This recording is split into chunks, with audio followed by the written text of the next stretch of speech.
მოგესალმებით, მასწავლებელთა პროფესიული განვითარების ეროვნული ცენტრი ვიწყებთ ვებინარების ციკლს და პირველი ჩვენი ვებინარის თემა ემპათიური კლასი, როგორ უზრუნველყოთ მხარდამჭერი გარემოს გაზრდა სკოლაში. ჩვენი ვებინარის სტუმარია ფსიქოლოგი, ფსიქოთერაპევტი ნინო ბუაძე, მე კი ვიქნები აღნიშნული ვებინარის ფასილიტატორი, ნათია შერბაკოვა, ინკლუზიური განათლების მხარდამჭერი პროგრამის კონსულტანტი. მოკლედ მოგახსენებთ იმის შესახებ, თუ რატომ ავარჩიეთ აღნიშნული თემა. ემპათიური და მხარდამჭერი გარემოს შექმნა დღეს ერთ-ერთ ყველაზე მნიშვნელოვან გამოწვევად რჩება სკოლებში. თანამედროვე საგანმანათლებლო სივრცეში სულ უფრო ნათლად იკვეთება, რომ მხოლოდ აკადემიური ცოდნა აღარ არის საკმარისი, მოსწავლეებს სჭირდებათ ემოციური უსაფრთხოება, ერთმანეთის პატივისცემა და თანაგრძნობის უნარი, რათა ისინი სრულპასუხოვნად განვითარდნენ. სწორედ ამიტომ შევარჩიეთ აღნიშნული თემა ვებინარისთვის. გვინდა ყურადღება გავამახვილოთ იმაზე, თუ როგორ შეუძლია მასწავლებელს ყოველდღიური პრაქტიკით შექმნას გარემო კლასში, სადაც თითოეული მოსწავლე იგრძნობს, რომ მისი ესმით და მას აფასებენ. ემპათიური გარემო ხელს უწყობს არა მხოლოდ მაგალითად ბულინგის შემცირებას, არამედ ზრდის მოტივაციას, ჩართულობას და სასწავლო პროცესის ხარისხსაც შესაბამისად. ვებინარის მიზანი გახლავთ პრაქტიკული ხედვებისა და მიდგომების გაზიარება, რომელიც დაეხმარება პედაგოგებს, ინკლუზიური განათლების მხარდამჭერ სპეციალისტებს, სპეციალურ მასწავლებლებს და მათ შორის მშობლებს, ინკლუზიური და პოზიტიური სასწავლო გარემოს ჩამოყალიბებაში. ახლა კი მოусმინოთ ნინოს, რომელიც აღნიშნულ საკითხებს უფრო სიღრმისეულად შემოგთავაზებს. ნინა, გთხოვთ. კეთილი, ცოტათი წარმოვადგენ საკუთარ თავს და ვიტყვი იმას, თუ რატო მივეცი თავისუფლება შევხვედროდი პედაგოგებს კონკრეტულად ამ თემის ფარგლებში. მოკლედ ვიტყვი, რომ ჩემი პრაქტიკული მუშაობა დაახლოებით 15 წელზე მეტს ითვლის და ჩემი პირველი სამუშაო სივრცე იყო სკოლაში. და მე სისტემატიურად ბავშვებთან, მშობლებთან და პედაგოგებთან მუშაობ განსხვავებული მიმართულებებით. მათ შორის იყო ერთი ძალიან საინტერესო პროექტი და გამიხარდება თუ იმ პროექტის მონაწილე პედაგოგებსაც ვნახავ დღეს. ეს იყო განათლების მეორე შესაძლებლობა სკოლის მიღმა დარჩენილი ბავშვებისთვის და ამ პროექტის ფარგლებში უფრო აქტიურად მომიწია პედაგოგების ფსიქოგანათლება და ტრენინგი. დღევანდელი შეხვედრაც, როგორც ნათიამ აღნიშნა, ეძღვნება უფრო ფსიქოსაგანმანათლებლო და პრაქტიკულ საკითხებს და რა თქმა უნდა, მაქვს შესაძლებლობა კონდეს სკოლასთან გადაკვეთა როგორც ფსიქოლოგს, როგორც მშობელს და როგორც კონსულტანტს, რომელიც პერიოდულად თანამშრომლობს სკოლებთან, ზუსტად იმ თემების ფარგლებში, რაც უკვე აღნიშნული იყო. კეთილი, მე გავაზიარებ ახლა ამ ჩემს პრეზენტაციას. ემპათიური კლასი მხარდამჭერი გარემოს სკოლაში. მოკლედ ვიტყვი იმას, რომ ის, რაც ჩვენ რაღაცნაირად ადამიანებს ბუნებით გვაქვს მონიჭებული, ეს რა თქმა უნდა არის ემპათია, თუმცა ზოგჯერ არის ხოლმე სურვილსა და შესაძლებლობებს შორის სხვაობა.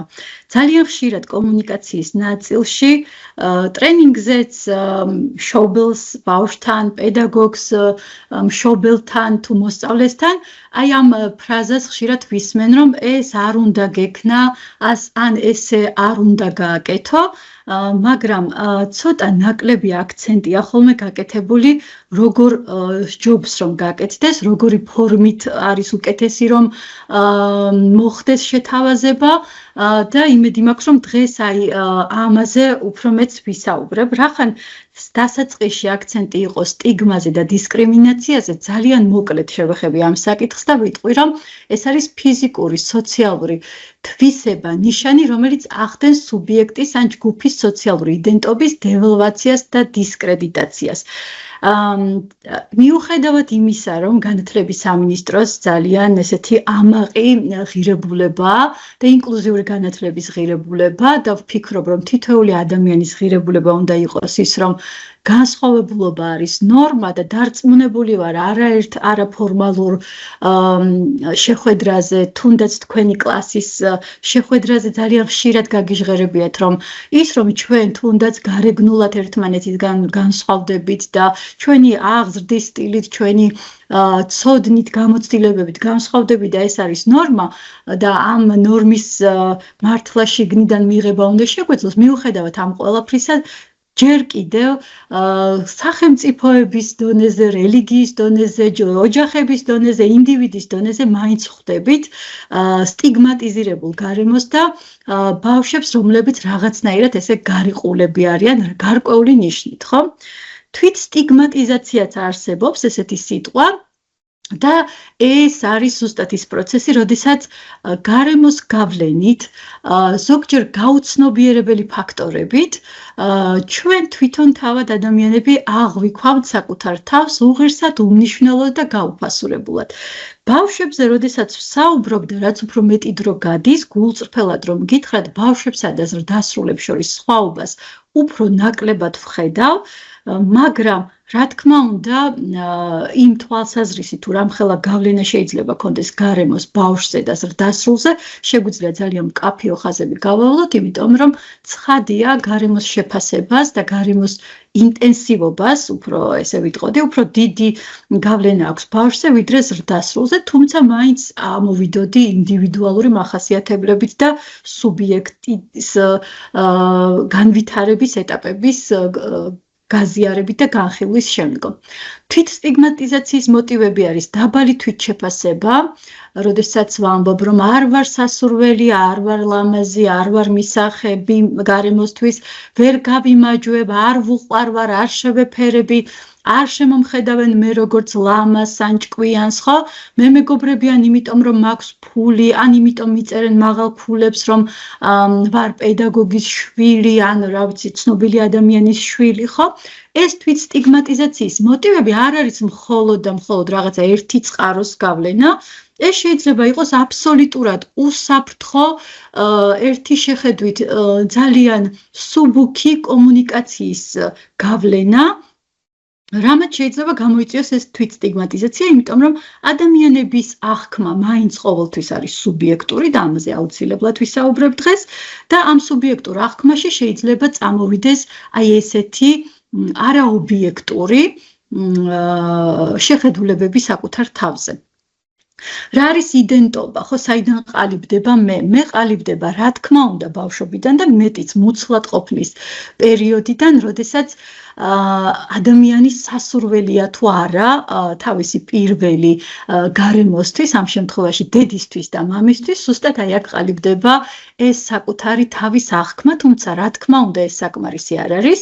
არსებობს ერთი დიდი თეორია, რომელიც შეგიძლიათ მერე უფრო დეტალურად განიხილოთ და გაეცნოთ, ეს არის მიჯაჭვულობის თეორია, რომელზეც ფაქტიურად ადამიანი დგას. ეს არის მისთვის როგორც საყრდენი, როგორც ფუნდამენტი, იმიტომ რომ ზუსტად უსაფრთხო მიჯაჭვულობა განაპირობებს იმის აღქმას, თუ როგორი ვარ მე და არაერთი ძალიან საინტერესო კვლევა ამაზე დააყრდნობილი, რომ ბავშვი არ არის ის, ვიზეც შეიძლება მორიგეობა დავაწესოთ, ბავშვი არის ის, ვინც უნდა მიიღოს უპირობო სიყვარული, უპირობო მხარდაჭერა, სწრაფად რეაგირებდნენ მასზე, ზრდასრულები მის მოთხოვნებზე და რაც ყველაზე მნიშვნელოვანია სოციალურ ურთიერთობებზე.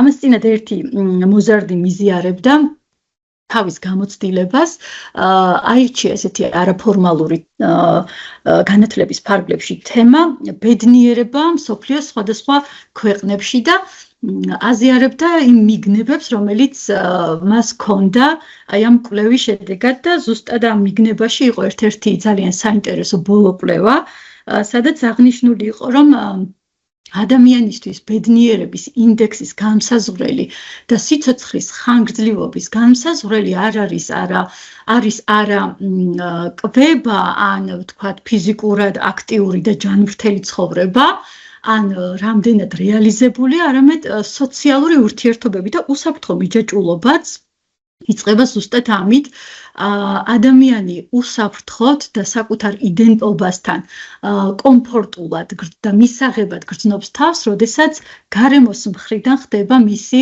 მუდმივი დადებითი განმტკიცება, როგორია ის.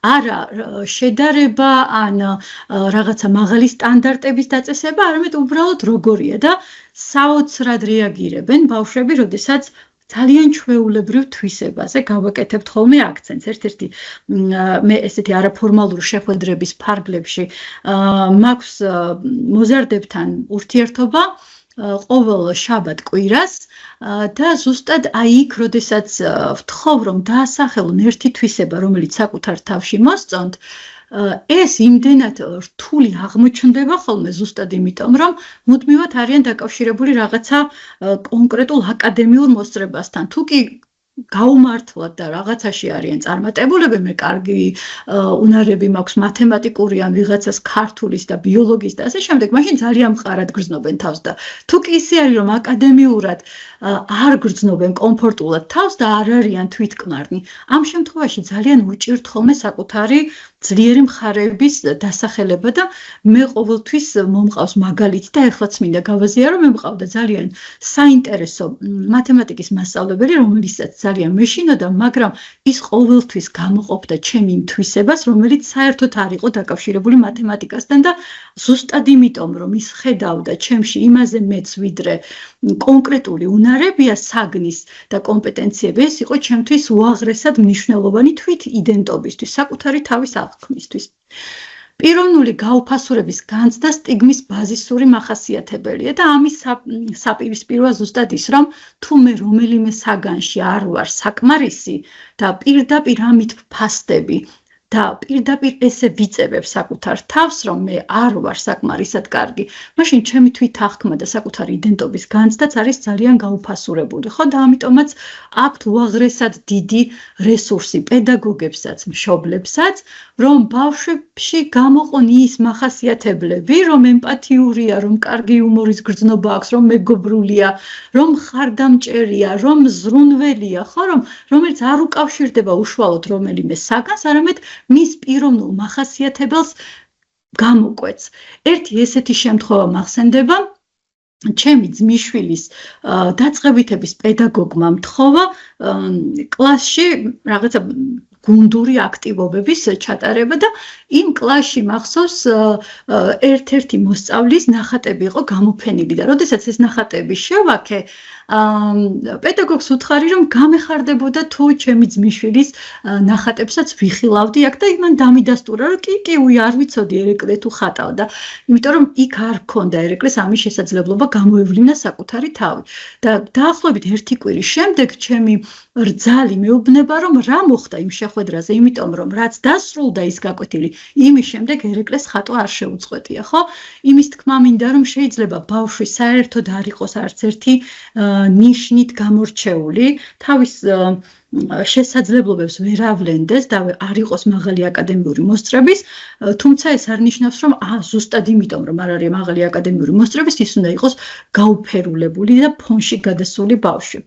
რა არის ის, რაც უშლის ხელს, რომ მოხდეს საკუთარი იდენტობის და თვითშეფასების ამაღლება, ხო, რა არის ეს სტიგმატიზირებული გარემო? როდესაც და რა უწყობს თვით სტიგმატიზაციას ხელს, როდესაც არ არის ხელსაყრელი გარემო ოჯახური, ხო?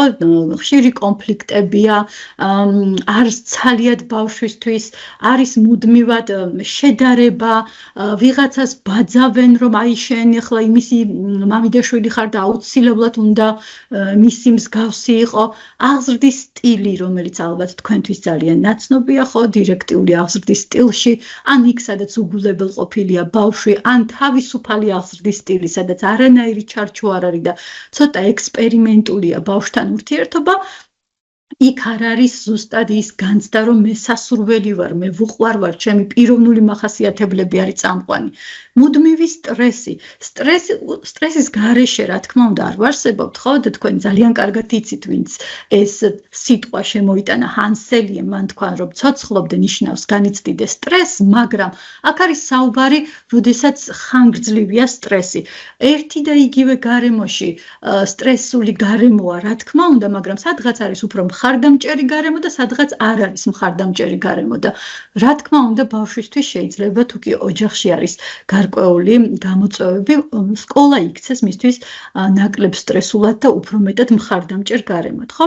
როდესაც მშობლებს ან ბავშვს არ აქვს საკმარისი ინფორმაცია, არ აქვს რა ხდება მის ოჯახში, მის ირგვლივ რა ხდება, ან მშობლებს არ აქვთ შესაბამისი ფსიქოგანათლება. ჩვენ ხშირად ვსაუბრობთ ხოლმე მშობლების კატეგორიაზე, როდესაც ამბობენ, რომ ძალიან რთულია მშობლობა, მაგრამ მე ვფიქრობ, რომ ამასთან ერთად ძალიან მარტივია გაიზარდო როგორც მშობელი, იმიტომ რომ თუნდაც 10, 15, 20 წლის წინ ეს ამხელა შესაძლებლობა ფსიქოგანათლების არ იყო და დღეს ნამდვილად შეიძლება თუ კი სურვილი გაქვს რომ გაიზარდო როგორც მშობელი, უფრო მეტი დრო დაუთმო საკუთარ თავს და საკუთარ ფსიქოგანათლებას.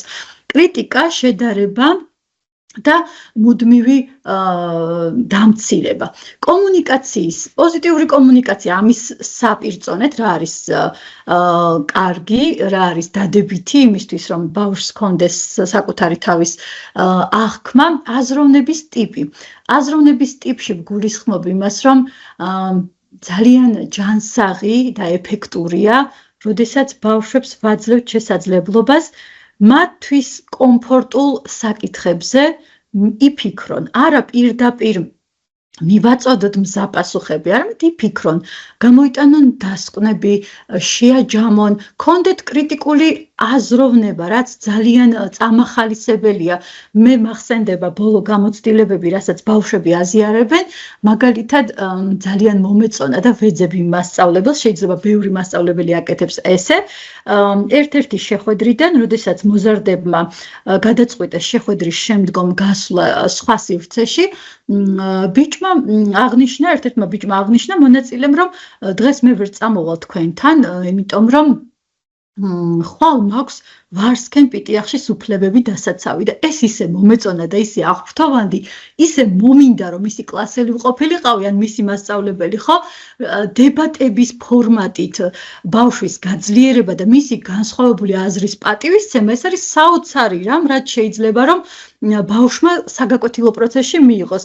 მეტიც ჩემი შვილის კლასშიც ქონდა ქართულის პედაგოგს და სამოქალაქო მოქალაქეობის განათლების პედაგოგს ესეთი აქტივობა, სადაც ისინი იცავდნენ უფლებებს კონკრეტული გმირების და ბავშვებმა თავად იზრუნეს, რომ ეს შეხვედრა, ეს სასამართლო პროცესი ყოფილიყო კოსტუმირებული და თავად იზრუნეს იმაზე, თუ როგორ გამოიყურებოდნენ და საოცარი ენერგეტიკა ქონდა. აი, რასაც ხშირად პედაგოგებიც აზიარებენ, რომ აი, ხმაურია კლასში, ერთმანეთს არ უსმენენ, სხვათა შორის რამოდენიმე კლასთან მაქვს ესეთი ანონიმური გამოკითხვა და ხშირად ბავშვები აზიარებენ, რომ გაგვეხარდებოდა უფრო შემოქმედებითი თუ იქნებოდა პროცესი, უფრო საინტერესო თუ იქნებოდა და ზუსტად აი ეს 2 საათიანი დებატები მიმდინარეობდა ისე, რომ ერთ ბავშვს არ მოუღია ხმა, ეს იყო საჯარო სკოლა. განწყობის გაზიარება, გაუგებრობის დაკონკრეტება, საუბრის ინტონაცია, ერთი და იგივე ინფორმაცია აბსოლუტურად განსხვავებულად შეიძლება მიიღოს გამომდინარე იქიდან, როგორ ვაწვდიმი ამას. კრიტიკის მოლოდინი მაშინ მაქვს და მაშინ მაქვს უფრო მეტი მიმღებლობა, როდესაც ვიცი, რომ ჩემს ძლიერ მხარეებსაც აკეთებენ აქცენტს. თქვენთვის რა თქმა უნდა ცნობილია ესეთი ბურგერის მეთოდი, როდესაც დადებით მხარეზე ვაკეთებთ აქცენტს, რა არის მისი ძლიერი მხარე, შემდგომ რა არის ის, რის ცვლილებასაც ველოდებით და რატო ველოდებით იმ ცვლილებას, იმიტომ რომ ვიცით მისი რესურსი და როგორია მერე ჩვენი მოლოდინი, ხო, რომ აი დარწმუნებული ვარ ეს გამოგივა იმიტომ და იმიტომ. უარის თქმა სწორად, რა თქმა უნდა, პოზიტიური კომუნიკაცია არ გულისხმობს იმას, რომ ბავშვს არ ყველაფრის უფლება უნდა მივცე, რომ არ შეიძლება მისი აზრი უარვყო, რა თქმა უნდა შეიძლება, რა თქმა უნდა არას თქმა ჯანსაღია და მიმღებლობაც მაღალი აქვთ, მაშინ როდესაც იციან, რომ იმ არას იქეთ მას რეალურად ვხედავთ. საყრდენი ესეთი სიტყვა გამოვიტანე აქ პრეზენტაციაში და ზოგადად ესეთი გეშტალტური ხედვა არის, გეშტალტ თერაპევტები ხშირად ამ სიტყვას იყენებენ. საყრდენი ნიშნავს იმას, რომ ჩვენ ალბათ ძალიან ბევრჯერ ქონიათ ესეთი გამოცდილება, ხო, რომ აი რა კონკრეტული სტრესორი ერთ ადამიანს ანგრევს და მეორეს არა. და ხშირად გიფიქრიათ, რომ რატო ეს სუსტია და ეს ძლიერი? არა, საყრდენი არის ადამიანი ან ადამიანები, თუმცა ერთი ადამიანით საკმარისია, რომ თავი დაცულად და უსაფრთხოდ იგრძნო. საყრდენი არის, როდესაც ჩემს ტკივილს, ჩემს წარუმატებლობას, ჩემს დაბალ ნიშანს თუ ნებისმიერ სტრესს, რომელსაც ჩემთვის რაღაცა უარყოფითი გამოცდილებები მოაქვს, მარტო არ ვატარებ და ჩემს გვერდით არის ერთი ადამიანი მაინც, რომელიც ამას გაიზიარებს. საყრდენი უაღრესად მნიშვნელოვანია ბავშვისთვის, რადგან ის ჯერ კიდევ არ არის მზად ჰქონდეს შინაგანი საყრდენი. ხო, რატო არის, რომ ერთი და იგივე გამოცდილება სხვადასხვა ასაკში სხვადასხვანაირია. აი მე რომ 13 წლის ამ ვიღაცამ მითხრას, რომ ნინო მოკლედ შეჭრილით მარგი ხდება, რა თქმა უნდა 13 წლის ასაკში ამაზე აუცილებლად ვიტირებდი, იმიტომ რომ ჩემი თვითახკმა, ჩემი იდენტობის განცდა, თვითშეფასება მთლიანად გარემო შეფასებაზეა დამოკიდებული, როგორ მიყურებს სამყარო, ისეთი ვარ მე. და როდესაც ეხლა ამ ასაკში ვიღაცა მეუბნება, რომ ნინო მოკლედ მარგი ხდება, კი ბატონო, აქვს შენ საზღვრს არსებობის უფლება, მაგრამ მე აბსოლუტურად არაფერს არ მიქმნის ეს, იმიტომ რომ შინაგანი საყრდენები, რაც უფრო მეტად ვიზრდებით, ეს ჩვენი შინაგანი საყრდენებიც იზრდება და არ ვარ გარემოზე ამდენად დამოკიდებული. ფრუსტრაცია ეს სიტყვაც ალბათ თქვენთვის ნაცნობია, ეს ნიშნავს იგივე იმედგაცრუებას და ფრუსტრაციაზე მახსენდება ერთი ესეთი შეხვედრა, დღეს კიდევ ერთხელ ვიტყვი სუბიექტურ აღქმაზე, ერთ-ერთ შეხვედრაზე მოგეხსენებათ ფსიქოლოგებიც, პედაგოგებიც, მშობლებიც ძალიან ბევრს საუბრობთ ეკრან დამოკიდებულებაზე და ერთ-ერთ შეხვედრა ჩემი ეთმობოდა, რას იღებს ბავშვი ეკრანით. ანუ გავიგეთ, რომ ცუდია, გავიგეთ, რომ არ არის სასურველი, არ არის ჯანსაღი, დამაზიანებელია, მაგრამ რას იღებს? მოდი ვთქვათ, რას იღებს ამ ეკრანით, ხო?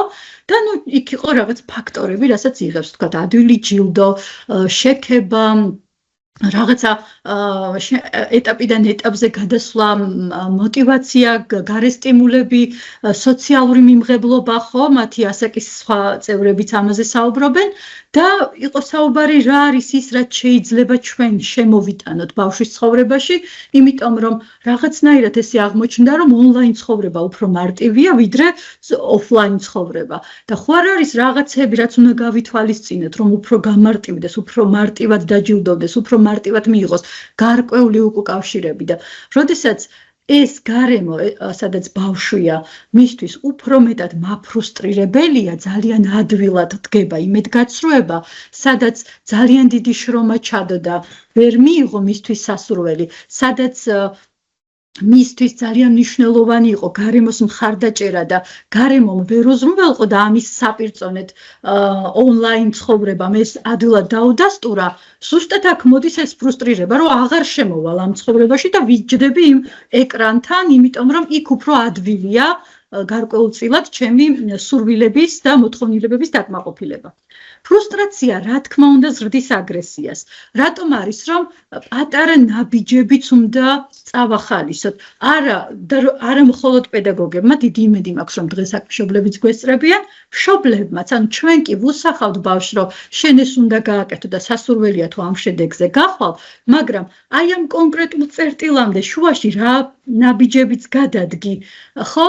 აი ის რაღაცა პატარ-პატარა შედეგები, მაგალითად, თუნდაც ნიშანთან დაკავშირებით, რვიანი მქონდა და ეხლა 9-იანი მაქვს. ანუ უკეთესი ვარ, მაგრამ თუ კი პასუხია, რომ ხო, 9-იანი კი გაქვს, მაგრამ 10-იანს რო ველოდებოდი, ეს უკვე ფრუსტრირება. ანუ არ ხარ ჩემი კმაყოფილი, არ ვარ შენთვის ბოლომდე სასურველი.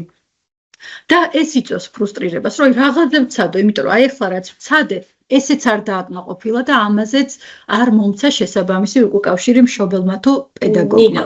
აქ ჩაგეჭრებით, ბოდიში გაწყობინებ. აი მე შენგან მეცველოდი, აი ხშირად გვაქვს ხოლმე მშობლებს ხოლმე აქვთ ეს შეფასება ბავშვის მიმართ და სწორედ ბავშვი აქ გრძნობს ფრუსტრაციას, რომ კი მე 10 უნდა მიმეღო, იმიტომ რომ 9 არ არის საკმარისი ჩემი მშობლისთვის.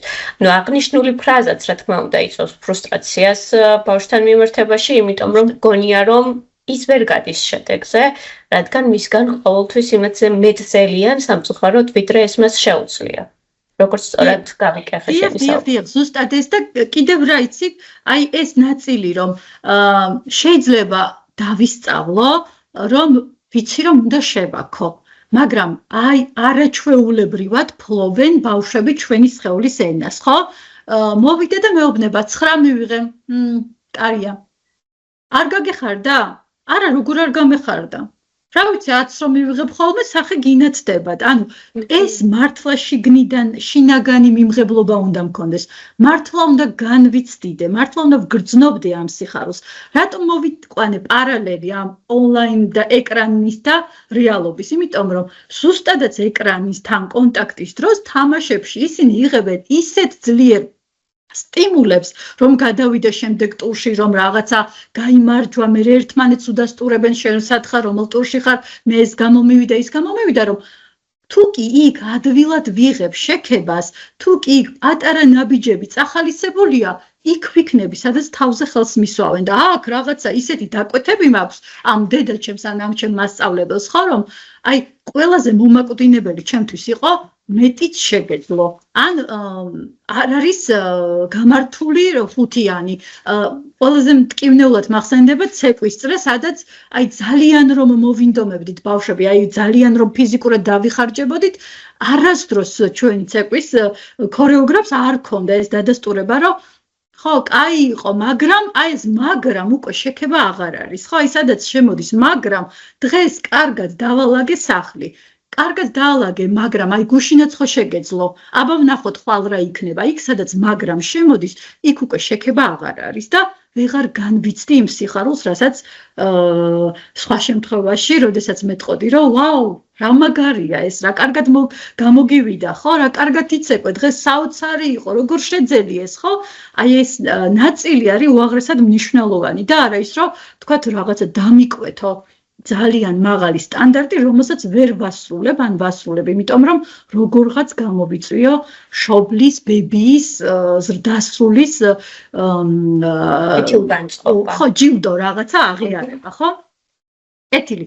გადავალ სუბიექტურ რეალობაზე.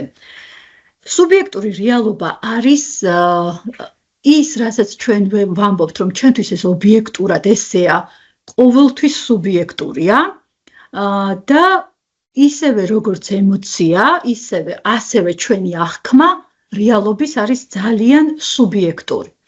აღქმას გარკვეულ პერიოდამდე ძალიან პასიურ პროცესად აღიქვავდნენ, თუმცა აღქმა არის რა? ჩემმა ღირებულებათა სისტემამ, ჩემმა ცოდნა წარმოდგენებმა, ჩემმა გამოცდილებებმა რა დაიტოვა. აი ქუჩაში მივდივართ და ორი მეგობარი, მე და ჩემი მეგობარი საუბრობთ. მეუბნება, რომ შეამჩნიე ეს და მე მეუბნები ვერ შევამჩნიე. აი ეს არის აღქმა. ანუ ორივემ გავიარეთ ერთი და იგივე მონაკვეთი, მაგრამ იმან შეამჩნია და მე არა. რა ხდება? ეს არის ღირებულებათა სისტემა. ხო? ჩემთვის ღირებული იყო იმ ვიღაცას, ის ვიღაცა X ადამიანი როგორ გამოიყურებოდა, ან ღირებულებათა სისტემაა, ვთქვა, თუ ჩემთვის ძალიან ღირებულია ვიზუალური ნაწილი, ჩაცმულობა, არ ვიცი, როგორი ფსიქოტიპი ვარ, ხო, მე შევამჩნევ ამას და მეორევისთვისაც ეს არ არის ღირებული, არ შეამჩნევს. შემეცნება და ცოდნა წარმოდგენები. ეხლა მე მინდა რომ უბრალოდ ყველას ინდივიდუალურად გთხოვოთ, ჩაიწეროთ პასუხები, რომელსაც აი ხა ავტომატურად რაც მოგივათ ასოციაციურად, ის პასუხები ჩაიწეროთ და მე ვიმსჯელოთ ეს რატო ხდება. ხო, აი პირველი სიტყვა რა ასოციაციაც მოგივათ, მოდი იყოს ეს სიტყვა ვაშლი. ვაშლზე რა ასოციაციებიც მოგივიდათ, ჩაიწერეთ. მეორე სიტყვა იყოს გზა. ერთი ასოციაციაც საკმარისია. მესამე სიტყვა იყოს ცა. და რა ასოციაციაც მოგივათ, ის ერთი ჩაიწერეთ. დარწმუნებული ვარ, რამდენი ადამიანიც არის, იმდენი განსხვავებული ასოციაცია შეიძლება იყოს, ან გავდეს რომელიმე ასოციაცია ერთმანეთს, რატომ?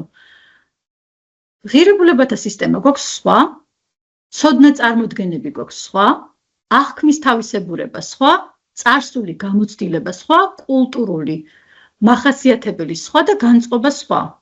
მაგალითად, ზღვაზე თუ მე მეგობარი შევიძინე, ჩემთვის სხვა სუბიექტურად ყოველთვის ილინკება დადებით გამოცდილებებთან და ვამბობ, რომ მე ვგიჟდები სხვაზე, ან პირიქით, თუ მე მეგობარი ან ახლობელი დამეკარგა, ვამბობ, რომ ვერ ვიტან სხვას, მახრჩობს სხვას რო ვიხსენებ. ზღვა, რა თქმა უნდა, არაფერ შუაში არ არის, მაგრამ ჩემი გამოცდილებები მაკავშირებს ნეგატიურთან.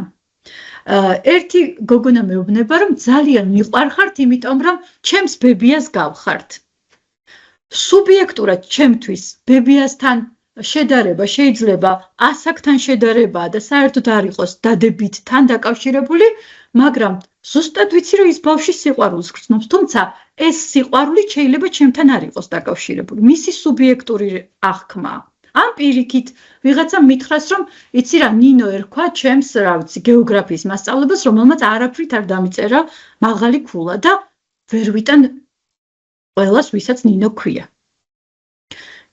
თითოეული ჩვენთაგანის ინდივიდუალურ გამოცდილებებში, ცოდნებში, აღქმებში, განწყობებში რა დევს, ძალიან რთულია ამის გადმოცემა, ამიტომაც სუბიექტურია ჩვენი რეალობა. ბავშვი, რომელიც მოდის ჩვენთვის ერთი შეხედვით 7, მერე ცვლის ქცევას, თუ კი შენიშვნას მიიღებს, იცინის. და ხშირად გამიგია პედაგოგებისგან, რომ ნახე როგორ არასერიოზულად უყურებს ახლა ეს ამას. მე ვყვირი, შენიშვნას ვაძლევ და ეს იცინის. და მის სუბიექტურ გამოცდილებებში, წარსულ გამოცდილებებში რა ხდება, როგორ ადაპტირდება ის რთულ სიტუაციასთან, ჩვენ არ ვიცით. შეიძლება დაშვება მაქვს, ახლა ფანტაზირებ ცხადია, რომ ის ყოველ სტრესულ სიტუაციაში, რომელიც მის სხვა გარემოში არის, იწყებს სიცილს, იმიტომ რომ ესეთი გამკლავების მექანიზმი აქვს. რთულ სიტუაციას ცდილობს გაუმკლავდეს იუმორით, არა იმიტომ, რომ მე დამცინის კონკრეტულად, არამედ იმიტომ, რომ ფიქრობს, რომ ესე ის სტრესული სიტუაცია სუსტდება და ყურადღების გადამტანი იყოს მისთვის ეს იუმორი. ამიტომ, როდესაც რაღაცა მოვლენას განვიხილავთ ავტომატურად, რომ ეს ესეა, ამას შეიძლება ქონდეს უამრავი სხვა ვერსია. და ჩვენ სამწუხაროდ ესე ვართ მოწყობილი, რომ ნებისმიერი მოქმედება ადამიანის პირდაპირ შემოდის ავტომატური აზრები და ჩვენ არც კი განვიხილავთ, რომ შეიძლება ამას სხვა ალტერნატიული ვერსიებიც ქონდეს. გადავედით ავტომატურ აზრებზე. ავტომატური აზრები არის ესეთი რამე, როდესაც მე ვიღაცა ქუჩაში მეჯახება, ვამბობ, რომ ამას ჩემი დამცირება უნდოდა და იქნებ არ უნდოდა. იქნებ ჩემი გაცნობა უნდოდა. იქნებ საერთოდ ისეთი დაღლილია, რომ ვერ შემამჩნია. მაგრამ იმ ავტომატურ აზრს, რომელიც პირველად წამოვიდა, მე ამ ავტომატურ აზრს ვეყრდნობი და ამას მოყვება ჩემი ემოცია ბრაზი. როცა შეიძლება რომ სხვა ფიქრი, სხვა ავტომატური აზრი მქონოდა, თუნდაც როგორი დაღლილია, ხო, რომ ვერ შემამჩნია და რა თქმა უნდა, აქ უკვე ბრაზის მაგივრად წამოვიდოდა სევდა. ეს ავტომატური აზრები, რომელიც ხშირად ჩვენ გონებაში ისე შემოიჭრება, რომ განხილვას არ ექვემდებარება, შემოსულია ხანდახან ინტროექტებით და როდესაც მშობლებს და განსაკუთრებით ბიჭებს კომუნიკაციას უყურებ, მამები უფრო მეტად მეუბნებიან, რომ ეხლა თქვენ შეიძლება წინააღმდეგი ხართ, მაგრამ მე ჩემს შვილს ვეუბნები, რომ არავინ არ უნდა დაგამციროს და თუ ვიღაცამ ხელი შემოგიქნია, შენც უნდა შემოუქნიო. და შეიძლება ამ აზრის მხარდამჭერები დღეს აქაც ხართ, მაგრამ რატომ ექვემდებარება ეს აზრი განხილვას? იმიტომ რომ ვიღაცამ რომ ხელი შემომიქნია, ან ვიღაცა რომ დამეჯახა, ამ დროს თუ მე ინტროექტი მამის აზრი შემოდის, რომ შე რო გეჯახებიან, მაშინ გამცირებენ, მე აღარც კი განვიხილავ იმას, რომ ეს ადამიანი იქნებ ინერციით ვიღაცამ ხელი კრა და იმიტომ დამეჯახა. არა, ეს იმიტომ დამეჯახა, რომ მამამ ხო თქვა, რომ არავინ დაგჩაგროს. ეს იმიტომ დამეჯახა, რომ ჩემი დაჩაგვრა უნდა. და ამ დროს მე ვიწყებ, რომ დიახ, ამას ჩემი დამცირება უნდა. ხო? აი ეს ავტომატური აზრები უამრავია, როგორც აბსოლუტურად ყველა ასაკში და რა შეიძლება მე გავაკეთო უფრო მეტი გაცნობიერებისთვის, ცოტათი საკუთარ თავს კითხვები დავუსვა, რომ იქნებ ესესი არ არის. ავტომატური აზრებია ჩემი დამცირება უნდა და მე ვერასოდეს ვერ გავაკეთებ ამას. ან მიწებება ამიარლიყის, რომ მე არ ვარ ლიდერული. მე მახსოვს ერთი შემთხვევა ჩემი შვილის გამოცდილებებიდან, როდესაც ის ამბობდა საბავშვო ბაღში, რომ მე კი ვარ ჭკვიანი, მაგრამ ჩემს ჯგუფში არის ერთი ბავშვი, რომელიც ყველაზე ჭკვიანია. ეს ბაღის ხელმძღვანელის შვილი იყო. მე კი ვარ, როცა ვეტყოდის, რომ როგორ გიხდება, ვთქვათ რაღაცა, ხო? ანუ ვინ არის ყველაზე ლამაზი, კი არა, როგორ გიხდება, ვთქვათ ეს სამოსი. კი მე მიხდება, მაგრამ აი ჩემს ბაღში რომ ეს ჩემს ჯგუფში რომ ეს ბავშვია, ის მაინც იმას ყველაფერი უხდება, ხო? აი ეს მოდის ზუსტად აი ამ გარემოს გავლენით, რომ მე არ ვარ ლიდერი, მე ვერასოდეს ვერ ვიქნები წარმატებული, ხო? ან პირიქით რაღაცა მსხვერპლის როლში, რომ მე ხო ვიცი არა, ყოველთვის მე დამბრალდება ეს, ხო? ან სამართლიანი ვარ და ეს ცოტა იუმორითაც შემოვიტანე, ეს ვერძი ვარ, ან რაღაცა ზოდიაქოსთან მიბმა საკუთარი თავს, რომ ადამიანები რაღაცნაირად ესე პოზიციონირებენ, რომ მე რაღაცა თხის რქა ვარ და თითქოს აღარ ექვემდებარება ეს განხილვას, რომ გავიგე პატივს ვცემ თქვენს ზოდიაქოს დაბადების წელს და ყველაფერს, მაგრამ რა თქმა უნდა, ადამიანს ყოველთვის შეუძლია რაღაცა ახალი უნარები, ახალი ცოდნები და დამოკიდებულებები ჩააშენოს საკუთარ თავში.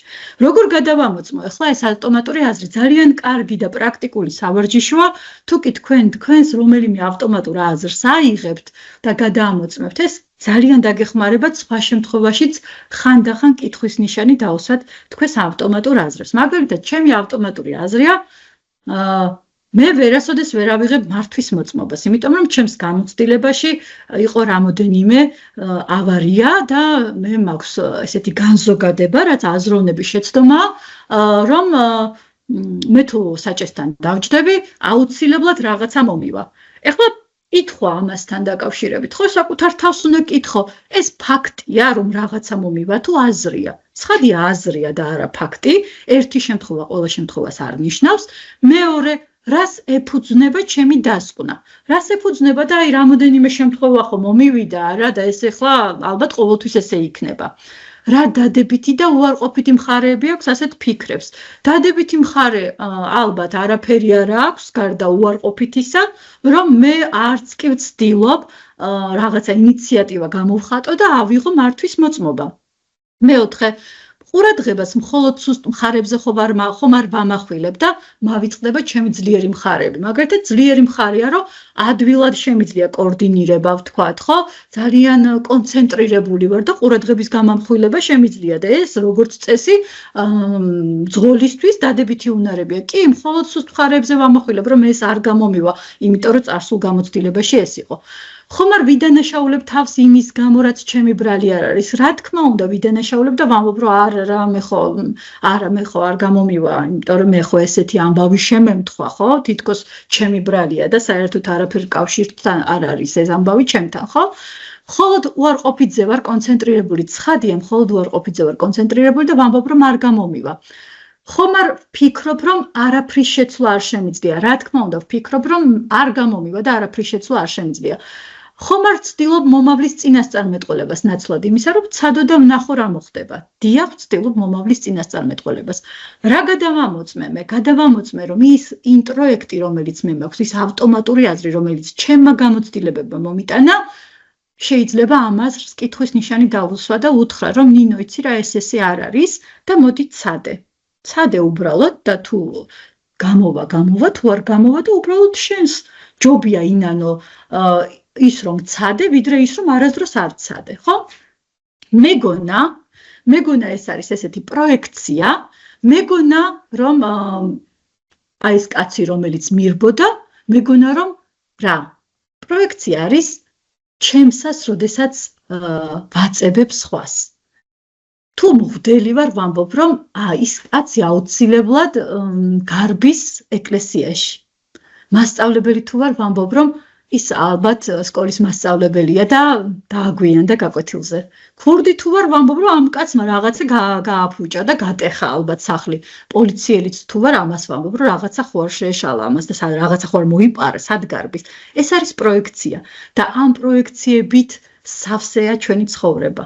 მეგონა ალბათ ეს ესეა, ალბათ იმას ესე უნდოდა და ძალიან გვტკივა ასევე გული, როდესაც ადამიანები აბსოლუტურად სუბიექტურად აღვიქვავენ, ვერ ხედავენ ჩვენს ძლიერ მხარებს და თუ კიდევ პატარა ვარ ასაკით და ბავშვი ვარ, სადაც შინაგანი საყრდენებიც არ მაქვს, რომ საკუთარ თავს ვუთხრა, რომ არა უშავს ახლა ამ ერთმა ადამიანმა თუ არ დაგინახა, ეს არ არის სამყაროს დასასრული და თუ კი ვერც მშობელი მხედავს გარდა იმისა, რა ნიშნები მაქვს და როგორ გამოვედი სცენაზე, ვერც პედაგოგი მხედავს გარდა იმისა, რომ მეტიც შემეძლო, ვერც სოციუმში, ანუ მეგობრებთან მოვახერხე ადაპტირება და რაღაცნაირად ვერ მივიტანი ჩემი თავი იქამდე, ძალიან ცუდ დღეში ვარ ამ დროს, ძალიან ცუდი წარმოდგენები მაქვს საკუთარ თავზე და არ ვიცი რამდენად მოქმედებს ხოლმე ეს ფრაზა მათთვის,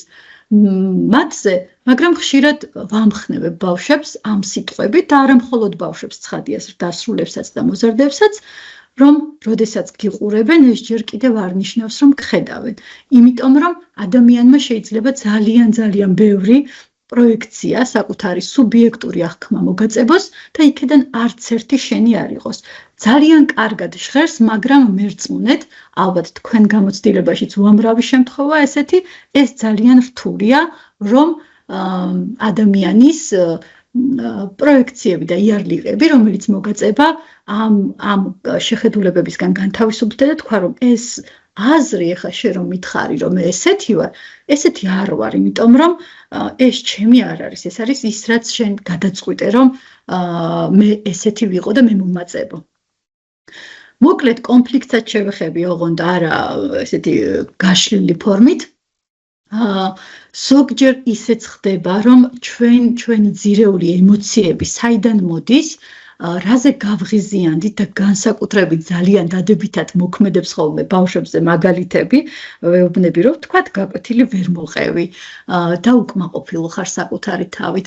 ვთქვათ, კლასმა არ აგირჩია და რაღაც სპორტულ აქტივობაში გითხრა, რომ მოდი შენ რეზერვი იყავი, ეხლა არ ჩაერთო ამაში. ვთქვათ, შენმა მეგობარმა SMS-ი არ გიპასუხა, ხო? და ის კონფლიქტი, რომელიც შენში დადგა, ეს ფრუსტრირება, რომელიც ვერ მოახერხე, რომ იქ გეთქვა, იმიტომ რომ გეწყინა, გაბრაზდი და გაღიზიანდი, ამის გადატანა მოახდინეს სრულიად სხვაგან.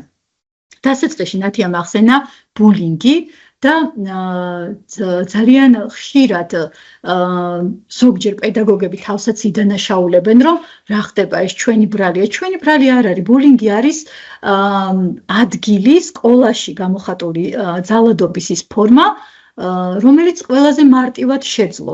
ანუ ეს შეიძლება თავისუფლად ითქვას, რომ არის გადმოტანილი კონფლიქტი, უბრალოდ მიეცა სივრცე სკოლაში საკუთარი აგრესია გადმოეტანა, ისევე როგორც სკოლიდან სახლში მიეტანა და როდესაც ეს დაგროვებული ემოციები, რომ არ აირჩიეს კლასში, არ შეაფასეს, ვერ მიიღო სასურველი ქულა, სახლში მოიტანა, შეიძლება სრულიად სხვა რაღაცაზე გაღიზიანდეს, მაგალითად თქვას, რომ სპეციალურად გააკეთეთ ეს წვნიანი, თქვენ მე გეზიღებით. ხო, რომ თქვენ რომ ყარებოდით მე ამ წვნიანს არ გააკეთებდი და ამაზე ეცინებად მოზარდებს ზუსტად, იმიტომ რომ ძალიან ბევრის ქცევასთან ლინკება, ხო?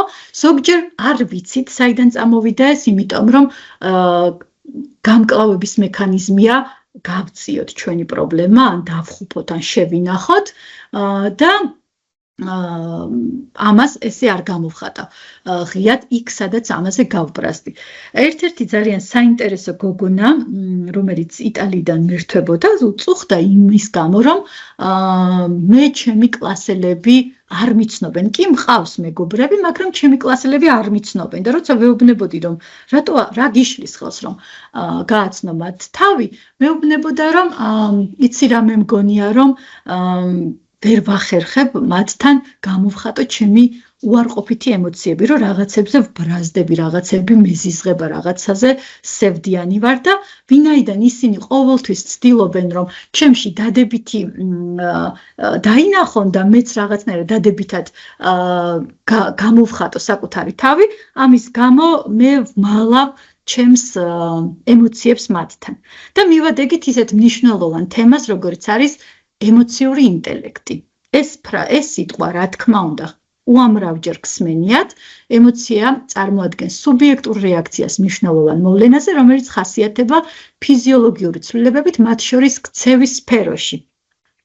სუბიექტურია ემოცია, მაგალითად, მე შემოვედი სივრცეში და ვხედავ, რომ ამ სივრცეში არის წიგნები და თუ ჩემს ბავშვობაში წიგნი ჩადებული იყო დასჯასთან, დაანებეხა თამაშს თავი და წაიკითხე წიგნი, მაშინ მე ამ სივრცეში და სადაც წიგნებია, შფოთვა მეწყება, მაგრამ თუ მე ჯილდოვდებოდი კითხვით და მეუბნებოდნენ, რომ მოდი ახლა აირჩიე შენთვის ასურველი წიგნი და ჩემთვის ეს იყო სასიამოვნო პროცესი, როდესაც შემოვედი ამ სივრცეში, დადებითი ემოციები დავიმუხტე და კიდევ ერთხელ ვამბობ, ეს სივრცე არაფერ შუაშია, ხო? ჩემი გამოცდილებებია სწორედ ის განმაპირობებელი ფაქტორები, რომელიც ჩემს ამ სუბიექტურ ემოციას განაპირობებს. ემოციური ინტელექტი ეს არის საკუთარი ემოციების გაცნობიერება, წეგან აღნიშნეთ, რომ საკუთარ ემოციებსაც ზოგჯერ არ ვუსმენ, რაზე ვბრაზდები და რა გმაღიზიანებს, ამიტომ პირველი რაც არის ემოციური ინტელექტი, ეს არის საკუთარი ემოციების გაცნობიერება, რომ მე ვთქვა, რომ აი ეს გოგონა, რომელიც ახლა გრძელთმიანია, აუ რა ლამაზი თმები აქვს, მეც მინდა რომ ეგეთი თმა მქონდეს და საკუთარ თავს უთხრა, რომ ხო, ეს შურია. ანუ არა მე არასდროს არავისზე არ ვბრაზდები და არაფერი არ მწყის და არ მშურს კი არა, რომ ნორმალურია, რომ მე რაღაცეები მინდა რომ მქონდეს, ისეთივე მინდა რომ იყოს, ხო? ნორმალურია ეს, რომ მე მშურდეს. იმიტომ რომ რაღაცეები რაც არ მაქვს და მინდა რომ მქონდეს და ვფიქრობ, რომ ეხლა ეს მარტივად მისაღწევი არ არის, ბუნებრივია, რომ მე ჩემს თავს უთხრა, რომ საკუთარ თავს უთხრა, საკუთარ თავთან გაცნობიერებაა მნიშვნელოვანი. ემოციური ინტელექტი ვერაფრით ვერ დაიწყება, თუ საკუთარ ემოციებს არ აცნობიერებ. რომ თქვა, რომ ეს რაღაცეები, აი როცა ადამიანები იწყებენ სხვის კრიტიკას, მე მაღიზიანებს და მოდი არ ჩავერთვები ამაში, იმიტომ რომ უფრო ვღიზიანდები, ესეც გაცნობიერებაა, ხო, რო თქვა, რომ კონფლიქტში ან კრიტიკულ რაღაცა დისკუსიაში, იმიტომ არ ვერთვები, რომ ეს ჩემს ბრაზს კი არ აქრობს, უფრო მეტად აძლიერებს. მეორე ეს არის საკუთარი ემოციების გამოხატვა ისე, რომ სხვა არ დააზიანო. ასერტიულობა ეს არის ისე გამოხატო საკუთარი ემოცია, რომ სხვა არ დააზიანო. მე ვბრაზდები, როდესაც შენ ყურადღებას არ მაქცევ და გამიხარდებოდა თუ მოხვიდოდი, ესე თუ დამითმობდი დროს, ვთქვათ, ხო? მოზარდებთან ძალიან ხშირია ეს ნაწილი, ალბათ თქვენც გექნება თუ ამრავი მაგალითი და მე მოგცემ ამის გაზიარების შესაძლებლობა, როდესაც ისინი საკუთარ ემოციებს უარს ეუბნებიან და მე რაღაცნაირად ეს შენახული ემოცია, რომელიც არსად არ მიდის და არსად არ ქრება, ასე ბრაზის ვულკანის სახით ამოიფრქვევა და ისე ამოიფრქვევა, რომ მისი მართვა ძალიან რთულია და შემთხვევით არ არის ხოლმე შედარებული ბრაზი ემოცია, რომელიც ძალიან რესურსული ემოციაა და თუ მე კითხვებში გამომჟღავნდება ემოცია ბრაზის შესახებ კონკრეტული მაგალითები აუცილებლად გავშლი ამ თემას. ემოცია ბრაზი ეს არის უაღრესად რესურსული ადამიანისთვის, თუმცა შეგვიძლია სიმბოლურად შევადაროთ ცეცხლს, ცეცხლით შემიძლია გავთბე, გემრიელი საკვები მოვამზადო, ანუ კომფორტია და მეორე შემთხვევაში თუ ვერ ვმართე, დავიწვა და გარემოც დავწა, ზუსტად ეს არის ძალიან მარტივი გაგებით, როგორ შეიძლება ჩემი ქცევა და ჩემი ემოციების გამოხატვის ფორმა იყოს ასერტიული, ხო? უნარი ისე გამოხატო და არ შეინახო, არ ისე გამოხატო შენი ემოცია, რომ არც თავი დაიზიანო და არც სხვა დააზიანო. და ემოციური ინტელექტი, იცით თქვენ, რომ გოლემანის ტერმინია, როგორც გოლემანი აღნიშნავდა, IQ ითვლებოდა და ეხლა ალბათ უკვე დადასტურდა ხელოვნური ინტელექტის ეპოქაში, რომ IQ აღარ არის იმდენად ღირებული, როგორც EQ, ემოციური ინტელექტი. ემოციების მართვა, ემოციების ცნობას, მის სახელდებას, აუცილებლად უნდა ვთქვათ, რომ სახელდებას, იმიტომ რომ ბუნებრივია, რომ ვთქვა, რომ მე ვბრაზდები, მე მეზიზღება, მე არ მომწონს, სევდიანი ვარ, ვწუხვარ, ხო, ეს ემოციები არის ის, რაც თანდაყოლილია და თანდაყოლილი ნიშნავს, რომ ადამიანს ევოლუციის განვითარების ეტაპზე დასჭირდა და იმიტომ არის ახლა თანდაყოლილი. ეს ემოციები გვჭირდება ჩვენ და მისი სახელდებაც არის ძალიან ჯანსაღი და ძალიან ადაპტური, ესე სოციალურად დავარცხნილი ქცევა ჩვენი რა არის, ხო, ნებისმიერ სიტუაციაში, როცა გითხავენ, როგორ ხარ, კარგად მადლობ თქვენ, თითქოს სულ კარგად უნდა ვიყოთ და ეს ჩვენი საბაზისო ემოციები, რომელიც უფრო უარყოფითი ემოციებია, ვიდრე დადებითი, ერთი სიხარული და გაოცებაა, მხოლოდ დადებითი და გაოცებაც შეიძლება უარყოფითზე გავოცდე. თითქოს რაღაცნაირად უკან გვაქვს გადაგდებული და მხოლოდ დადებითზე უნდა კონცენტრირდეთ. 5 ელემენტი, რომელიც ემოციური ინტელექტისთვის არის მნიშვნელოვანი, თვითშემეცნება, მოტივაცია, საკუთარი თავის მართვა, ემპათია და დადებითი ურთიერთობები.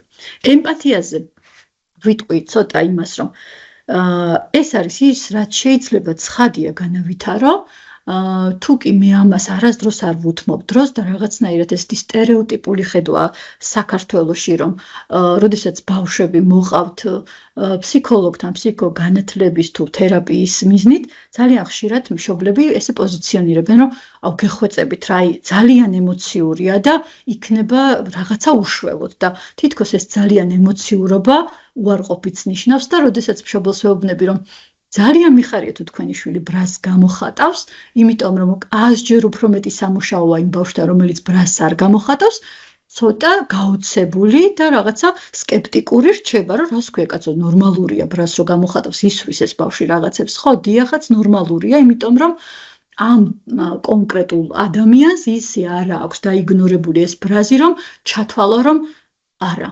როცა ბავშვებს ვეკითხები, რომ ბრაზი როგორი ემოცია, ამბობენ ცუდი. ბრაზი არის ცუდი ემოცია, ეს არის ემოცია, რომელიც უნდა მოვიშოროთ, ხო? და სინამდვილეში ეს არის ძალიან რესურსული ემოცია. დადებითი ურთიერთობები. დადებითი ურთიერთობებზე ორი სიტყვით ვიტყვი იმას, რომ ერთი პერიოდი ფსიქოლოგიაში ძალიან აქტიური იყო, პოზიტიური მიდგომა, მე შემოვიდა ცოტა კრიტიკული აზრი, რომ უკაცრავად, მაგრამ ახლა ამ რაღაცა საკითხს, ხო, მე თუ პოზიტიურად ვერ აღვიქვა, რატომ აიძულებს გარემო, რომ რაღაცნაირად პოზიტიურად აღვიქვა და ესეთი იუმორისტული ტექსტებით შემხედრია, რომ თქვათ, აი ფსიქოლოგი გეუბნება, რომ პოზიტიურად იფიქრეთ და პოზიტიურად რა არის ეს პოზიტიურად ფიქრი და რატოა ზოგადად ღირებული დადებითი ურთიერთობები და პოზიტიურად ფიქრი, იმიტომ რომ ჩვენთვის უფრო მარტივი და უფრო საინტერესო და უფრო ადვილია გარემო. თუ კი მე მუდმივად ნეგატიურით ვარ მოცული, ხო, რომ აი ეს რთულია, ეს არ გამოვა, იმას ვეზიზღები, რას ვაკეთებ, ამ დროს ვაკეთებ იმას, რომ ჩემს ირგვლივ ავაშენე რაღაცა დიდი ბარიერები და მე თვითონ ვუშვი ჩემს თავს ხელს, რომ გავიდე ამ სამყაროში, დავინტერესდი ამ სამყაროთი და ცნობის მოყარე ვიყო. ხო? აი ეს ჩემი წარმოდგენები, რომელზეც ამდენი ვისაუბრეთ, რა არის სუბიექტური აღქმა და ავტომატური აზრები და ინტროექტები, მეუბნება, რომ გარემო არის ცუდი, ხო? და ეს დეპრესია ზუსტად ეს არის, ხო? რომ აი გარემოში ჩემი ადგილი არ არის, მე არაფერი არ მინდა, არავის არ ვუყვარვარ, არ არის საინტერესო, არაფერი არ შემიძლია. და დადებითად იფიქრო ნიშნავს არა ახლა შავზე თეთრი თქვა ესე რადიკალურად ხო ეს უტრირებ არამედ რაღაცებს შეხედე ცოტა უფრო მსუბუქად იმიტომ კი არა რომ რაღაცნაირად კეთილი ხარ არა უფრო მარტივი ხდება შენთვის სამყარო უფრო საინტერესო ხდება უფრო ხელმისაწვდომი ხდება შემდეგი ნაბიჯი რომელიც უნდა გადადგა დავუბრუნდებით დასაწყის თემას რადგან ჩვენ ვისაუბრეთ რა არის ძლიერი სკოლა სადაც ბავშვი ოჯახი, სკოლა, ფსიქოლოგი, მულტიდისციპლინარული გუნდი დგას ერთად. რა თქმა უნდა, არ განიხილება სკოლა ცალკე, არ განიხილება ბავშვი ცალკე და ყველაზე გამაღიზიანებლად რაც მხდება თვალში, როდესაც ეს მხარეები, სკოლა, ოჯახი, პედაგოგი, ფსიქოლოგი რაღაცნაირად დაჩეხილია და ცოტათი ერთმანეთს ადანაშაულებს, რომ ის არ ჩაერთო სათანადოდ, ხო? ან მშობელი აბას ადმოვძებნო მშობელი, ხო? როცა ერთმანეთს არ უწყობენ ხელს, კონდეთ ღია ურთიერთობა. საბოლოო ჯამში აბსოლუტურად ყველას გვაქვს ერთი მიზანი, რომ ბავშვისთვის გავხადოთ გარემო, რომელიც არის უსაფრთხო, რომელიც არის მხარდამჭერი, რომელიც არის განვითარებაზე ორიენტირებული. და თუ კი ვინმეს ვაზიანებთ, აი ამ პროცესში, სადაც მე და პედაგოგი დაპირისპირებული ვართ, ფსიქოლოგი და მშობელი თუ ასე შემდეგ, ის ადამიანები, რომელიც ბავშვის ირგვლივ უნდა იყვნენ, თუ კი ვინმეს ვაზიანებთ ამ ომში ბავშვს. ზუსტად იმიტომ, რომ არ არის საკმარისი დღეს მხოლოდ მშობლის ჩართულობა, მხოლოდ პედაგოგის, მხოლოდ ფსიქოლოგის, ამიტომ უნდა ვიდგეთ ერთმანეთის გვერდით და არა ის, რომ ვთქვათ, აბა ვის რა შეგვეშალა. კი ბატონო, ყველას გვეშლება და ალბათ არავის არ აქვს ამ ქვეყანაზე ამბიცია უშეცდომობის, მაგრამ თუ კი ღია ვარ იმისთვის, რომ გავიზიარო, იმიტომ რომ წარმოუდგენელია ჩვენ ყოველ მხრივ განვითარებულები ვიყოთ, ხო? ფსიქოლოგი რო ვარ, არ ნიშნავს, რომ მესმის ის აკადემიური ნაწილი, ხო? პროცესი მესმის. მშობელი რო ვარ, საერთოდ არ მესმის იმ პედაგოგის როლი შეიძლება სრულად, ხო? და ამიტომ ჩვენი თითოეული ადამიანის როლია, რომ ბავშვისთვის ვიქცეთ საყრდენად და ვიყოთ ესე სკაფოლდინგის მეთოდი რო ხარაჩოთ ბავშვის ირგვლივ და არა ის, რომ ჩვენ ომი ავტეხოთ, ვინ უფრო დამნაშავეა, ცოტა შენი ბრალია და ცოტა მე ვარ ბრალში. რამოდენიმე სავარჯიშოს გაგიზიარებ და დარწმუნებული ვარ თქვენ თვითონაც გექნებათ მსგავსი ტიპის გამოცდილებები, თუმცა მაინც ჩავთვალე, რომ რაღაცა პრაქტიკული ნაწილსაც გამეკეთებინა აქცენტი. როლური და სიტუაციური ამოცანები. როდესაც კლასის საათია, როდესაც არ ვიცი, პედაგოგების ინიციატივა არაერთხელ გამიგია, სადაც თქვათ პედაგოგი თემის გარდა კიდევ ეხება დასაწყისშიც აღვნიშნე, ხო, დებატების მეთოდი საოცრად მომწონს როგორც სწავლის ფორმატის, სიტუაციური და როლური ამოცანები, აი იქ სადაც თქვათ ვხედავ, რომ ბავშვი არის გარიყული, შეიძლება იმ ბავშვის პრობლემა არ მოვიტანო და ალბათ ჯობია რომ არ მოვიტანო, თუ ვხედავ, რომ ჩემი კლასის მოსწავლე გამოირჩევა რაღაცა ნიშნი და სრულიად სხვა რამეზე გავაკეთო აქცენტი, ხო? წარმოიდგინე, რომ არიან განსხვავებული შესაძლებლობის, ეთნიკური უმცირესობის, სოციალური დაუცველი ოჯახიდან და აი ამ წარმოდგენის პროცესში ბავშვებმა დაწერონ, თქვათ, რა სირთულეებს შეიძლება შეხვდნენ და რას იგრძნობდნენ, თუ კი მათ დასცინებდნენ, თუ კი მათ გარიყავდნენ, თუ კი მათ რაღაცა ძალიან მასზე ძალიან დიდ ფოკუსს გააკეთებდნენ, ხო? არსებობს ესეთი ტერმინი პოზიტიური დისკრიმინაცია. პოზიტიური დისკრიმინაცია არის აი თითქოს დადებითად ამახვილებენ ჩემზე ყურადღებას, მაგრამ მაინც დისკრიმინირებული ვარ. ერთი ესეთი შემთხვევა მახსენდება დაბადების დღის ცენტრში. ჩემ შვილს წავყევი როგორც მშობელი და იქ იყო ერთი ბავშვი დაუნის სინდრომის მქონე. და იმ ასაკში, რომელ ასაკშიც ეს ბავშვები იყვნენ, რა თქმა უნდა, ცხადია, ყველა ძალიან საყვარელია, მაგრამ იმხელა აქცენტი გაკეთდა აი ამ ბავშვზე, ვაიმე რა საყვარელია, ვაიმე როგორ დარბის, ვაიმე შეხედეთ ამას, რომ დარწმუნებული ვარ, მე არ ვიცოდი ზუსტად ვინ იყო დედა, ძალიან ცუდად იგრძნო დედამ თავი, თუნდაც აი ამ პოზიტიური აქცენტებით, იმიტომ რომ თუ კი ნორმაა, მაშინ ნორმაა, ნუ ამახვილებ ამაზე ყურადღებას, რომ ეს საყვარლა, ყველა საყვარლა დარბის ამ ასაკში და ყველა ძალიან საყვარელია, მაგრამ ეს იმდენად აქცენტირებული იყო, რომ აი ეს რაღაცნაირად, ესეა რომ ზოგჯერ პედაგოგსაც უთქვია, რომ აი ყველაფერი გავაკეთე და არ გამოდის და აი აქ კარგი დასაკვირვებელი ამბავია ეს, რომ აი ზედმეტი ხო არ არის აი ეს რაღაცა, რომ აი ეს რაღაცა აქცენტი ამ ბავშვზე. პირიქით განსხვავებულ შესაძლებლობის თუ ეთნიკური უმცირესობის თუ იდენტობის მოზარდს სჭირდება ნორმალიზება, რომ ეს არის ნორმალური. გავიგეთ, რომ ყველას საკუთარი თუნდაც საკუთარი სქესის მიმღებლობა არ აქვს, ხო? მშობელთა გაძლიერება, ალბათ ეს ფსიქოლოგებს შეიძლება დამრიგებლებს გამოგიყენებიათ, როდესაც მშობლებსაც ვაძლიერებთ, იმიტომ რომ ჩვენ ყველას კარგად გვესმის, რომ მშობელი არის ის, ვინც რეალურად აწვდის იმ ღირებულებებს კონკრეტულ ასაკამდე, მოზარდობამდე მაინც ბავშვს, ხო? მაგალითად ვეუბნებით, რომ ბავშვი ამბობს, რომ აი ეს ბავშვი, შვილი ამბობს, რომ ის ბავშვი უცნაურია. ან არ თამაშობს სხვა ბავშვებთან, ან დასაბანია, არ ვიცი, რაღაცა კონკრეტული მახასიათებელი მოაქვს და ჩვენ რას ვპასუხობთ? ხო, ანუ აი აქ ძალიან საინტერესოა, როგორ გავაძლიერებდით მშობელს, როგორ შეიძლება მშობელმა უპასუხოს ამ დროს, ხო, რომ ანუ მიემღებლობა და პატივისცემა, ნორმირება, რომ გასაგებია, რომ ყველა განსხვავებული გარემოდან მოდის. ყველას არ აქვს ერთნაირი პირობები, ზოგს რაღაცა უკეთესად გამოსდის, ზოგი უფრო დამოუკიდებელია, ზოგი არ არის დამოუკიდებელი, ზოგს უფრო მეტად ყავს დედიკო სახლში და ის ახერხებს, რომ მისთვის გაამზადოს საკვები, ზოგს არ ყავს დედიკო სახლში და შეიძლება შენმა კლასელმა გთხოვოს, რომ გამინაწილო, ხო, ეს რაღაცა პირობითად, ხო? პოზიტიური კომუნიკაცია ამას მაინც შევეხე, იმიტომ რომ უაღრესად მნიშვნელოვანია ერთი და იგივე ინფორმაციას როგორ ვაზიარებთ. მაგალითად, ფრაზები რომ ჩამოვწეროთ, რაც ნეგატიურია, ხო, ის პრობლემური ბავშვია, ისინი ჩამორჩენილები არიან, როგორ შეიძლება ამის ცვლილება, როგორ შეიძლება მივაწოდო ისე, რომ ბავშვისთვის იყოს უსაფრთხო და უფრო მეტად მხარდამჭერი იყოს მისთვის. და თუ კი მშობელი, პედაგოგი გაძლიერდება, ცხადია, უკვე ბავშვს როგორც პროდუქტს ვიღებთ.